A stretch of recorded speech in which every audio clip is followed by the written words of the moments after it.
activities if it gets dark during that period.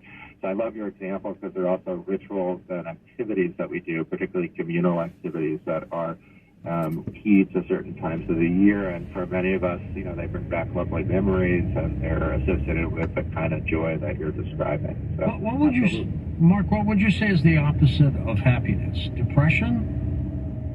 Yeah, so I think this is more of a momentary state. So for me, the opposite of happiness are things like sadness and feeling really kind of miserable in that moment.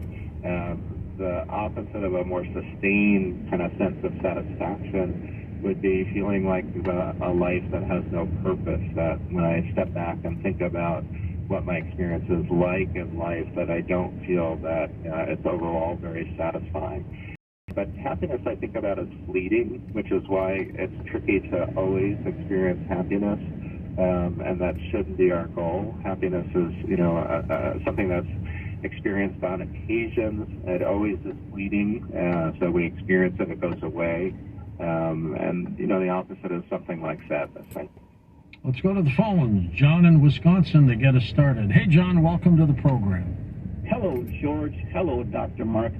I would like to share several things from my life that I believe will possibly help some coastal listeners and certainly support everything Dr. Mark has been talking about. Sure.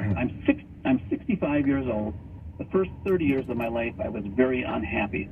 Not because I grew up in a home. I actually grew up in a very good home. Not because something traumatic happened to me, because nothing traumatic did happen to me. I was just very confused. I was not confident, and I developed into a classic people pleaser, where all of my decisions I made based on what I thought made other people happy, but then certainly didn't make me happy. I even went to college for a career I didn't like and I wasn't any good at. I then developed a 10-year severe drinking problem. But three things changed my life, gentlemen. The first was, of course, I took care of my substance abuse problem, but secondly, I changed careers. I did something completely different. The third thing, Dr. Mark touched on this, and this is important as any of them, is relationships. I changed who I hung out with. I changed what I did socially. I filled myself with people that encouraged me, made me feel I'm not the only loose screw in the world, and I gained my confidence back. For the last 35 years, I have been at peace, and I want to leave you gentlemen with two things. First of all, nothing to be embarrassed about if you're unhappy. Second of all, ask for help. Dr. Mark is a superb resource. There are others. Change unless you change. Thank you, gentlemen. God bless. Your thoughts, Mark? Well, first of all, a big thank you, John, for sharing your story, because I think it's a story of hope and you know, important for people to hear how your life changed, and I think it changed from your description in so many important ways, so good for you. One of the things I guess I'd like to highlight is this idea that you really changed what you did on a daily basis, including the kinds of connections that you had with other people, and it sounds like this was intentional, that you were unhappy and that motivated you to do something about it, so you paid attention to those feelings. And I love the story, and I'm really grateful to you for sharing it with this audience. Mark, what about chemical imbalances that prevent you from being happy? Well, you know, there's all sorts of stuff going on in our brains that affects our emotions and how we feel about things, and for sure that's a part of the story. That's where psychiatric medications come from, in an attempt to address some of the things that are going on in our brains. But there are always things that we can do, regardless of people's feelings about medication and the role that they could or could not play in their lives. There are always things that people can do in their daily life, like John is describing, to really make changes. Of course, your brain and the chemicals of the brain, the particular mix of chemicals, are important to our well-being, our emotional well-being. But there are things that we can do, our actions that we can do, our attitudes, the way we approach challenges, that can also affect our brain chemistry as well. Next up, Frank, Hollywood, Maryland. Hello, Frank. Take it away. Howdy, George. Glad to be back with you. Thank you, sir. A couple of years ago, you had a psychiatrist on this program of Asian descent, and he asked me, was I happy? And I was taken aback for a second. No one had ever asked me that before.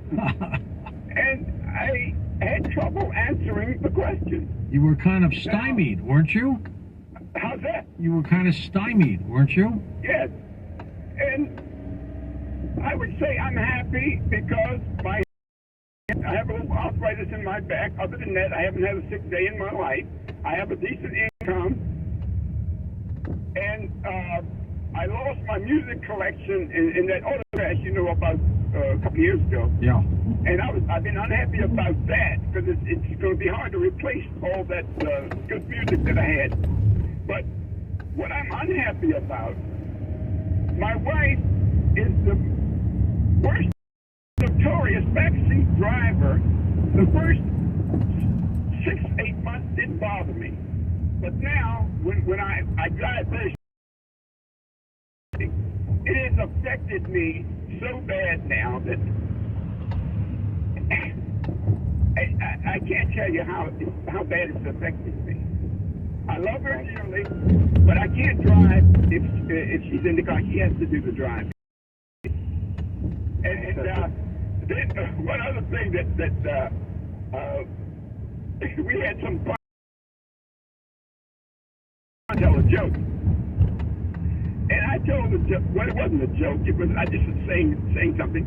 Donald Trump, at one point, for the length of those dusters that the Cowboys wear on the tail side, and then his coattails are going to be the length of those waiters' new uniforms down there in Mar-a-Lago.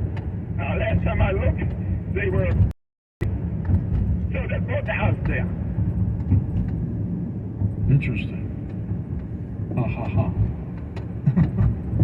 Anyway, happiness is within yourself, isn't it? It's within our grasp, idea, and it's certainly an experience that we have internally. I think Frank was describing moments of joy in his life and connection, and moments of frustration. And we all have them. That's part of a lived life, both the highs and the lows. But if we don't lean into life, if we don't lean into those connections, I was curious to hear more about Frank's relationship with his wife. If we don't lean into those connections, we're certainly not going to experience joy and happiness. But along with that joy and happiness are going to be some challenges because of the driving and what people say when we drive. Where does anger fit into this, Mark? Well, I think, we feel angry when we have a sense that people are disrespecting us, that they're demeaning us in some way.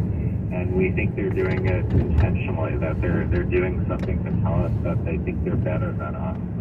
And I think, the experience of anger is pretty natural. Most people experience anger. People get stuck with it, though. They get stuck, sort of focused on that anger.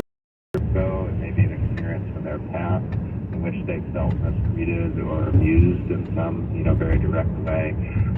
And it can be hard to let go of. That's where this wiser model that we talked about, sort of stepping back, thinking about why that feeling is so important. Are there things that you're missing about the incident or incidents that led to you feeling angry? Really critical. But anger is also an important part of life. It's change to, sort of fight back for ourselves. So it has some value as well for us. But it can be very challenging for a lot of people. Let's go to Walter in Pennsylvania, wildcard line. Walt, go ahead. Hi, George. George, obviously, Vladimir Putin is not a very happy person. I would think not. He very seldom even, cracks not even a half smile. And, I think part of it is, in psychology, I learned that we are a very narcissistic genus or species, and in order to like other people, we have to like ourselves, and I think Putin feels inadequate. They say he's only about 5'5" or 5'6", and he's got a very, what might be termed a very micronasic face. He has a shallow jaw. I don't think he could ever have been elected president in this country, but in Russia, with all the chicanery and the machinations in the background, anybody with the money and the Gestapo behind him can become president. So I think that has a lot to do with obviously he's manically depressed and sexually repressed. So I was wondering what Dr. Schultz's opinion of that would be. I think we talked about him a little bit earlier that, my sense from the outside is he doesn't look like a particularly happy person. Really important for me as a researcher and a psychologist, I spent a lot of time with people to hear their story. And as a public figure, the impressions that we get are often staged and to know really what's going on inside his head. But I think also you raise a number of points that I'm sympathetic to that I imagine might be true that's going to animate his life. But for me to really speak in any authoritative way, I'd want to sit with him and have a conversation. Is there such thing, Mark, as a false sense of happiness where people basically make it up to appear to be happy and they're really not? Yeah, I think, there are all sorts of ways that we sometimes put on a happy face, right? That's a common expression that we talk about. Yeah. We hide behind a smile. So I think, many of us are less comfortable with some of the negative feelings that we experience, and we hide behind that smile. And it may mean inside that we feel something quite different than we're projecting outside. And I think, one of the ways to increase people's sense of a fulfilling life is to be able to sit with some of those feelings a little bit longer, to feel more comfortable with them. Again, anger, sadness, part of life, but we have to feel them and to figure out what it is that's prompting that sadness and anger. If it's anger, it's probably a sense that people are disrespecting you. If it's sadness, it's probably a sense that you've lost something that's important to you. It could be a person or it could be a goal that you have in your life. So there's a benefit to turning inward and thinking about those emotions as opposed to running from them. In this study, when we follow people across their lifespan, the people who are able to lean into their challenges as opposed to ignoring them or denying their existence, they tend to do better. They tend to cope with challenges in ways that are more adaptive over time. Dick Van Dyke sang a song called Put on a Happy Face, and those words are fantastic. They talk about gray skies are going to clear up, put on a happy face and everything else. And it's really poignant, isn't it? I think it is poignant, and there's actually research, right? So what I just said I think is important, but there's also research that if you put on a smile, that it may actually change your mood, that it may make you happier. The effect is probably a small effect, but I think that's part of what motivates people sometimes, the idea behind that song.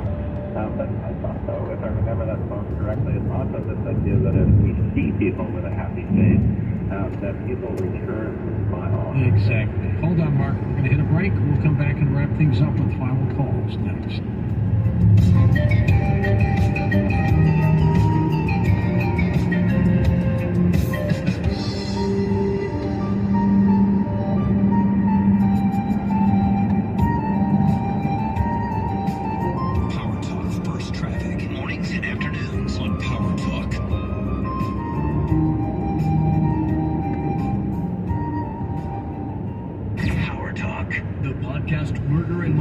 Traces the connection between the killing of a private investigator and an international money laundering.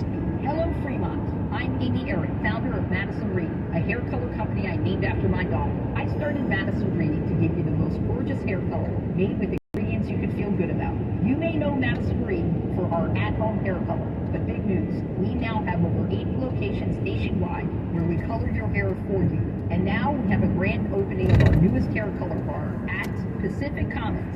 Salon results without salon cost and time. Let one of our professional stylists take care of you with hair color services from all over color, roots, gloss, highlights, and balayage. Book an appointment for fast and fabulous hair color at our newest hair color bar at Pacific Commons.